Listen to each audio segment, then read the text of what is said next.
भारत पाकिस्तान के बीच बढ़ते तनाव को देखते हुए केंद्र सरकार की तैयारियां तेज हो गई है। भारत सरकार के गृह मंत्रालय ने 7 मई को देश भर में एक व्यापक मॉक ड्रिल आयोजित करने का आदेश दिया है। इसमें वॉर सायरन अलर्ट भी बजाया जाएगा। उत्तर प्रदेश के पुलिस महानिदेशक प्रशांत कुमार ने बताया कि राज्य के 19 जिलों को इस अभ्यास में शामिल किया जाएगा। इन जिलों को 3 कैटेगरी में बांटा गया है।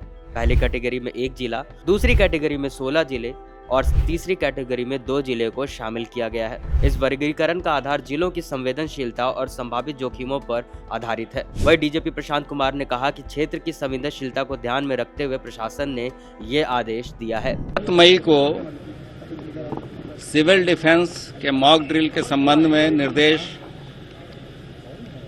भारत सरकार से प्राप्त हुए हैं।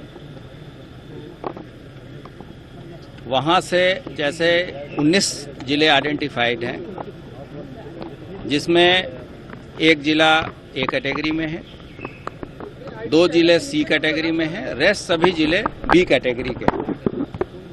लेकिन यहाँ की संवेदनशीलता को मद्देनजर रखते हुए शासन द्वारा ये निर्देश दिए गए हैं कि सभी जिलों में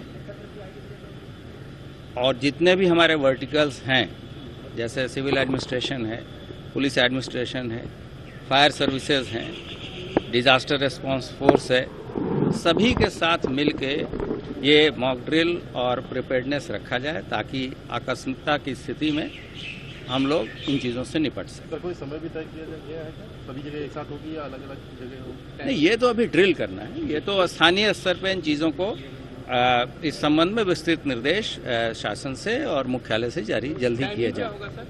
समय के बारे में वो स्थानीय लोग इसको तय करेंगे, या अगर कोई भारत सरकार से कोई केंद्रीय अगर सेंट्रलाइज कोई शासन के आदेश आते हैं भारत सरकार या शासन से, अदरवाइज अभी तक तो यही है कि कल किया जाना है और सभी वर्टिकल्स मिलकर करेंगे।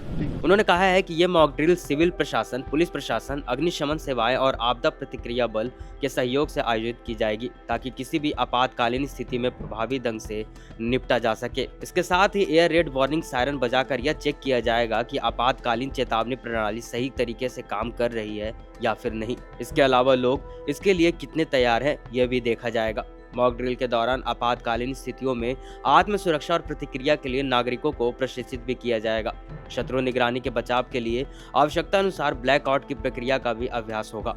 किसी भी स्थिति में सुरक्षित जगह पर जाने की भी प्रैक्टिस की जाएगी। वहीं चुने गए जिलों में मॉक ड्रिल का समय और स्थान स्थानीय प्रशासन द्वारा निर्धारित किया जाएगा। इस अभ्यास में सिविल डिफेंस, पुलिस, अग्निशमन सेवाएं, आपदा प्रतिक्रिया बल, होम गार्ड्स, राष्ट्रीय कैडेट कोर और स्कूल कॉलेज के छात्र भाग लेंगे। ब्लैकआउट का मुख्य उद्देश्य दुश्मन के हवाई हमलों को मुश्किल बनाना होता है। रात के समय शहरों की रोशनी दुश्मन के पायलटों के लिए निशाना ढूंढने में सहायक होती है। और बैठक में इस बात की समीक्षा की गई कि लोगों को मॉक ड्रिल के लिए ट्रेनिंग देना है। गृह मंत्रालय के निर्देश पर 7 मई को देश भर के 244 जिलों में सिविल डिफेंस मॉक ड्रिल आयोजित होगी, जो कि 1971 के बाद ये पहली ऐसी ड्रिल होगी। इस वीडियो में फिलहाल इतना ही। ऐसे खबरों से लगातार अपडेट रहने के लिए बने रहें IBC 24 UP UK के साथ। नमस्कार।